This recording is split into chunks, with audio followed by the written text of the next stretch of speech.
Welcome to the Business Building Blocks podcast, where we talk about the struggles and celebrations that leaders and entrepreneurs experience on their journey to success. I'm your host, Kristina, and I'm passionate about helping you achieve massive amounts of success at work and at home. We'll talk about all things people and organizational wellness, share relatable stories, and feature insightful guests because quality people and processes are at the heart of every success story. Ready to learn, grow, and have fun? Let's dive in.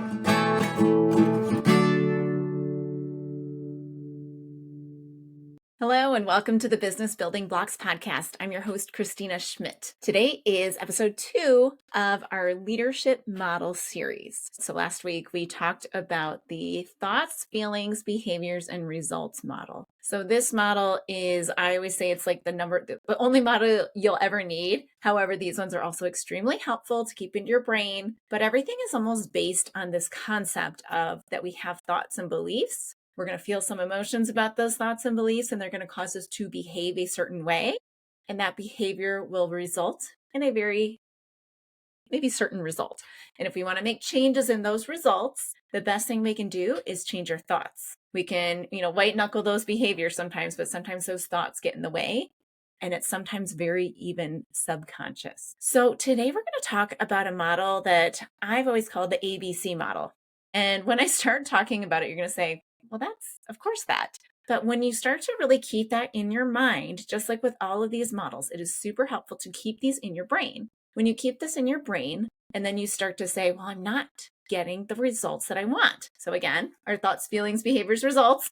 I'm not getting the result that I want. Where is it breaking down? This helps us to understand where it's broken down and then helps us to take an action to improve that result. So let's get into the model. So ABC, so it sounds fun. What it stands for is antecedent, behavior, consequences. So antecedent is one of those funny words that we don't use very often.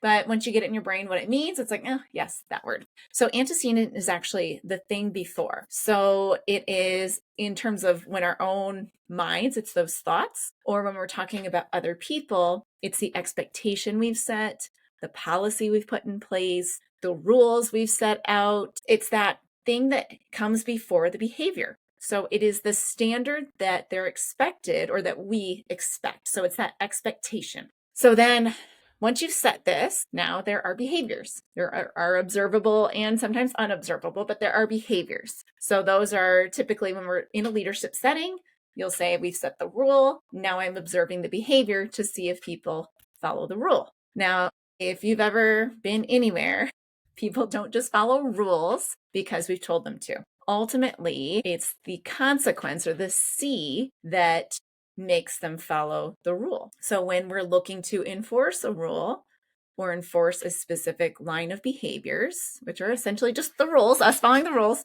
then we have to have a consequence of sorts. Now, for some reason in maybe it's the Western society, I'm not really sure, but we think of consequence as a bad thing. So we think of a reprimand, we think of a spanking, or we think of something that is more of a punishment. Really, the consequence is anything. If we do anything, if we have any kind of behavior, there is a consequence to that behavior. Sometimes the consequence is nothing, which can be seen as a positive thing or a negative thing. So let's take, for example, somebody comes in late. They have a start time. The antecedent is work starts at 7 a.m. The behavior is they show up every single day at 7:03 or 7:05, or maybe they get to their workstation at 7:03, 7:05, and they don't start up until 7:08. And so that's the behavior. Now, the consequence of that behavior could be that every time it happens, somebody speaks to them. And then it could be that, after they get spoken to once, then they get,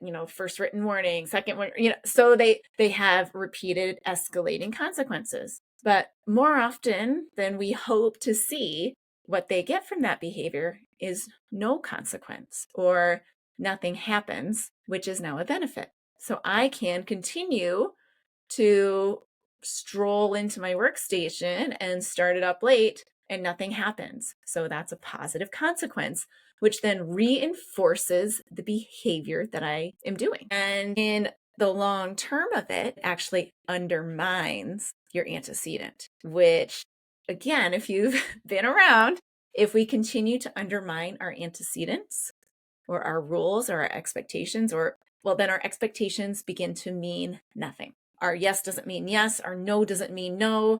Our do this on time or do this the way I tell you means nothing because of that consequence. So when we are leading, when really in any situation, even if you're trying to work with peers differently, when we're doing these things, we have to make sure that our consequences that we set, so our behaviors, align with the antecedent or the behaviors that we want to see. So let's break this down. What I see a lot in a lot of organizations, or really with a lot of leaders, because they're not really comfortable with the consequence side of things, what they do is they set an antecedent, they set a rule, they set a policy expectation, whatever it is, and they observe that the behavior is not what they wanted.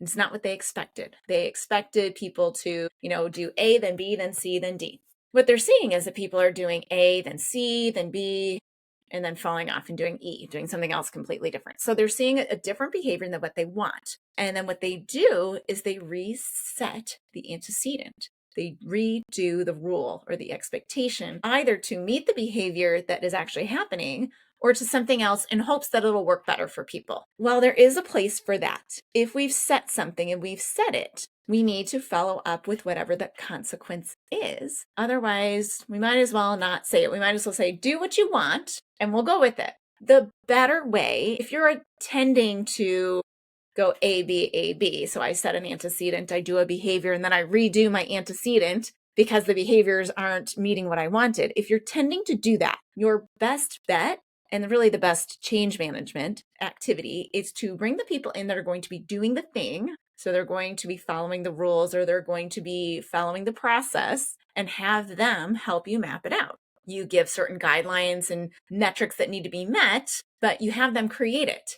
So then there's just a little bit more buy-in to the antecedent. And now when you come together and you say, okay, I'm observing this behavior that is or is not what I want, then rather than thinking, oh, I should reset the antecedent because maybe it wasn't the right one, then you say, well, we agreed to this. We agreed to this expectation, correct? Yes, we did. And I'm observing this. Okay. What are you going to do? What are we going to do about it? We set an action or the consequence. So ultimately, the consequence of the behavior not aligning with the antecedent is that conversation. It's that conversation that is had, or even the consequence of the behavior aligning with the antecedent. It is also a consequence. And that consequence is a good thing. That consequence is that recognition of, I see that you did the behavior like we wanted. Awesome. So that in itself is a consequence as well. And I think that a lot of times we get afraid of that word consequence because it feels bad. It feels like behavior not aligning, must reprimand. Behavior not aligning, must reprimand. And it's not always that. And in fact, they say you get more flies with honey, but you're actually going to get a bigger boom if you also, or maybe even 2 or 3 times as much, give the positive consequence of, hey, that was a great thing you did. You followed the thing that we said, and it's new, and I know it's hard, and you're doing it. So amazing. Keep it up. When we can reinforce the behaviors that we want with a consequence, we're locking those behaviors in. We're ensuring that they're going to happen. So now let's take a broader look of this. So this ABC model, when we take it back to the thoughts, feelings, behaviors, results, we might tend to think that the antecedent is the thought part. But what is actually in that thought part is what people think the consequence will be. So you might set an antecedent that has some effect, but what they're seeing, what they think is like, okay, well, they're telling me this. I can continue to do this, and my thought patterns, my brain is telling me they're probably not going to check up on it. So I can continue to do it as I've always done it. Our brains are extremely powerful, but they're also very busy. And their jobs are one of their brain's major jobs are to conserve energy. And they do that by doing routines and doing things in the same pattern that they've always done it. So asking your brain to change takes a lot of energy and work. So if your brain believes that the consequence is going to be nothing, then it's going to lock in the fact that you're not going to change. So leaders who are afraid of the consequence, whether they're giving the positive reinforcement or the negative reinforcement, we'll say, or what they might think is a reprimand, whether they're having a constructive feedback conversation or a recognition conversation, the team will already have in their brains a preconceived notion of what's actually going to happen. And that's going to drive the behavior. So if you're struggling with that C part of this ABC model, start with something. So here's your practical for today. I want you to come up with some rule, policy, or procedure, something that you're going to start sticking with. If maybe you've got this habit. So you're going to come up, what is the one thing I'm going to really start to hammer on? And come up with, okay, what is the behavior I really, really want to see? So you're going to set out that antecedent. So basically you can say, hey, line in the sand, we've been lax here. We're not going to be lax here anymore. So antecedent set. Now observe behaviors. It can be extremely helpful, particularly if you're struggling in this area.